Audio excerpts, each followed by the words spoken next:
confidence in confidence, not confidence in lack. Confidence in abundance, confidence in joy, confidence in freedom, confidence in being supported, confidence in being loved, confidence in being worthy. And when you cultivate that vibrational state, you will be ready to perceive what you actually wish to perceive. And then you do. And then you enjoy it, and you reap the benefits of your previous thoughts, of your previous vibrational work. And it will be a great moment of celebration. And you will continue to enjoy it for a little while, but meantime, you're already working on the next big thing. You'll become vibrationally ambitious, but without all the negative connotations that word has gotten over the years, such as needing to steal other people's happiness from them in order to attain yours, needing to not have an eye for the fact that sometimes things take a little bit of time to mature. There is a great balanced wisdom in your heart while you are being overly ambitious vibrationally, because you now have gained a taste of the fact that you are the creator. And so the limitations you previously assumed were there start to disappear. And when they disappear, you start to remember your dreams. And when you remember your dreams, it'll freak you out. Exactly, because what I'm telling you is that whatever you dream of is already in your field, and it's not only possible for you, but it's highly, highly probable for you if you match that vibration. So that should freak you out a little bit, because I know that all of you have dreams that are quite unlike you have created your physical reality to be at this time. Don't worry, don't freak out too much. Just freak out a little bit. Just like, oh, whoa, yay, yeah, exciting. Let it get you activated. Let it get you excited. Let it baffle your mind. So wait, that is actually, I'm actually meant to perceive that someday? Scary, but awesome. It's a little intimidating, but only if I include all the lack that I've created for myself thus far. But if I don't do that, then it's just an exciting dream, and I can already enjoy the state of it without it ever having to be made manifest. And when you're in that vibrational state of pulling into the here and now feeling whatever you think you desire, and feeling it here and now without inducing, oh, but it's not here now, but actually feeling the here and nowness of that dream, is the quickest way to pull it into your experience. And it's the quickest way to show yourself where you contract when you think of that.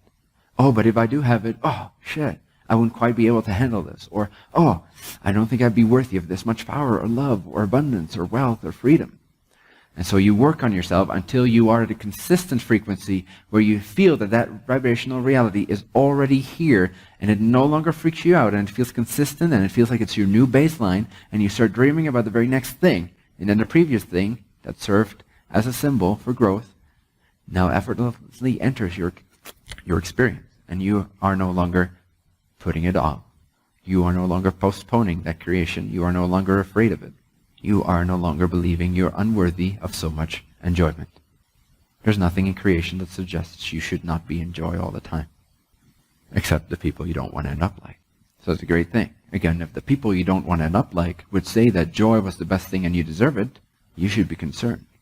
But since they continue to say everything requires hard work, everything requires pain in order to have a little bit of gain, we're filled with sin, we're not worthy of love and support and the dreams that we have, these things are not realistic. That's what the people you don't want to end up like keep telling themselves, and you. So that's a great sign. It means that the opposite is actually more true.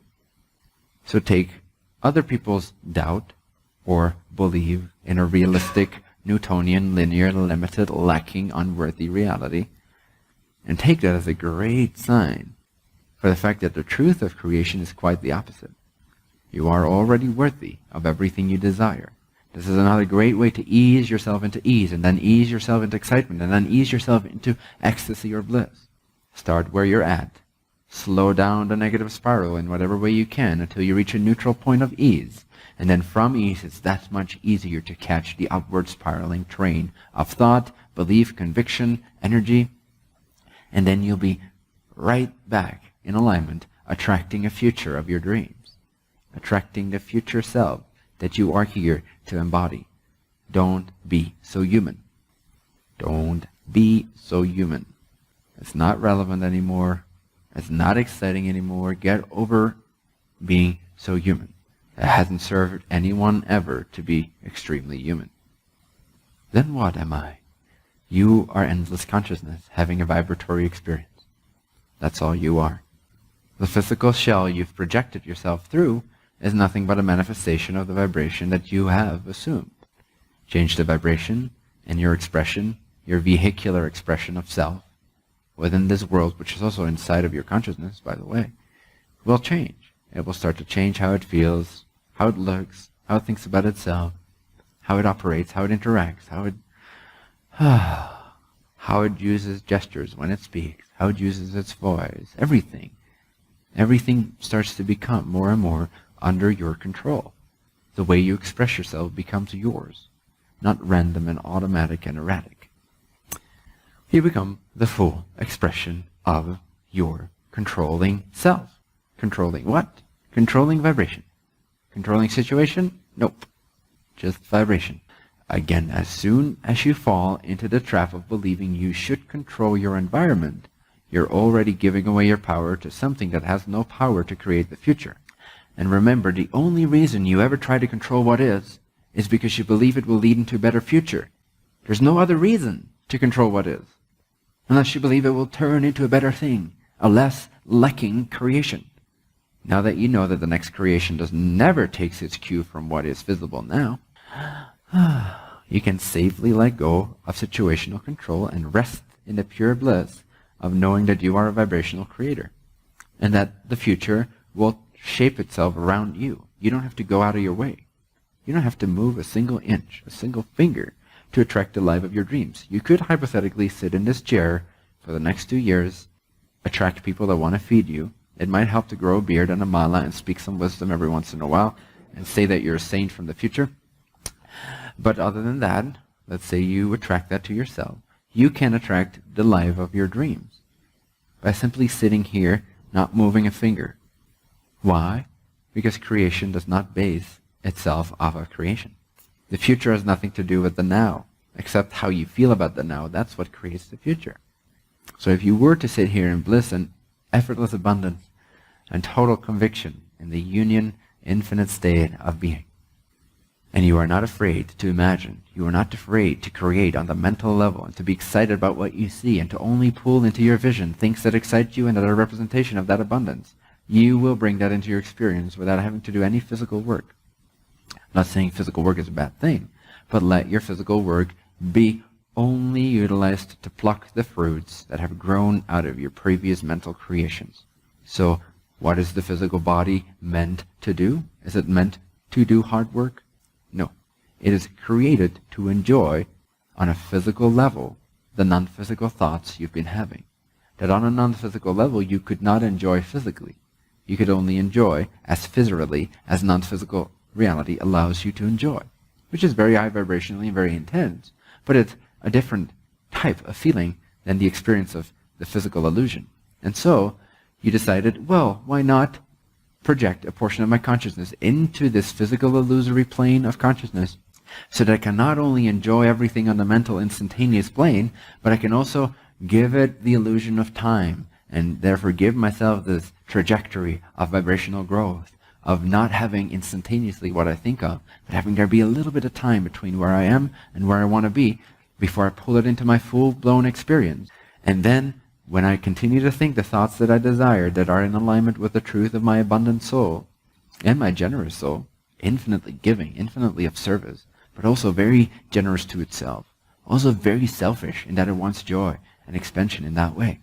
And so having thoughts align with the vision of my true self, it will bring into my reality opportunities that are reflective of that. And suddenly I'll recognize it. Hey, 2 weeks ago, I sat down and for 10 minutes I imagined this. Or even for a split second when someone was talking to me, I thought, randomly almost, wouldn't it be nice if this or that occurred someday? And I completely forgot about it. And here it is. Now let me receive the fruits of my thoughts and enjoy. Consume your creations. That's all the physical being is meant to do. Enjoy the physicality that are reflective of its previous foregoing mental creations. But make no mistake, you don't create by physical work, you create by mental imagination. You create by non-physical intention, imagination, vibrational receiving of who you are. That's how you attract future to yourself. You don't do it through physical work. Physical work is only meant to enjoy the fruits of your previous thoughts. Make sense? So ease your way into ease, and then ease your way into bliss, to the best of your ability, over and over and over and over and over again. And you will find more and more perspectives of how valuable you are. You will find access to more and more ways of seeing life that are in alignment with the Creator, that are abundant, that are self-loving, that are self-giving, that are self-enjoyable, and also other giving and other enjoyable, because you see in that high vibrational state that all is yourself, and your entire environment is your body and your beingness. And so there is no more distinction between other selves and yourself. You are one self. And so the best way to give to all of yourself is to be in ecstasy, to have access to high vibrational, wise, interconnected thoughts that are of benefit to everyone, to all that is. You can only do that through joy, not through depression. So make it a priority to feel really amazing.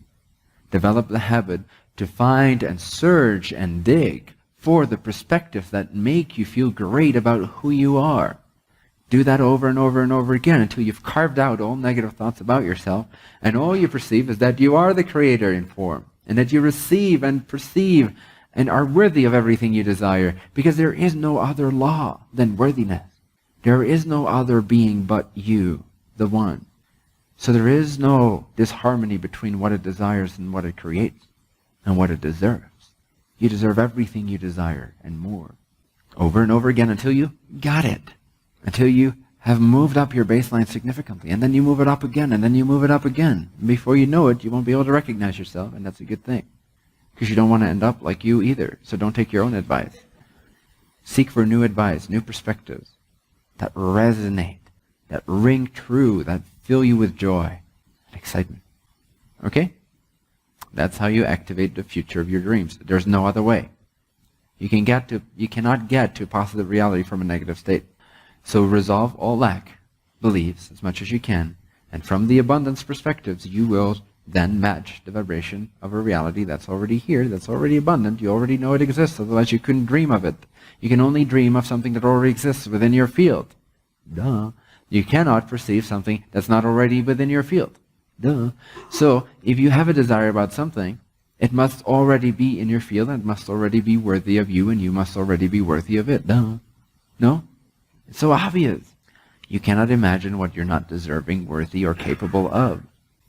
The more you see that, the more that becomes your truth, and then the more you see it, reflect that you know it.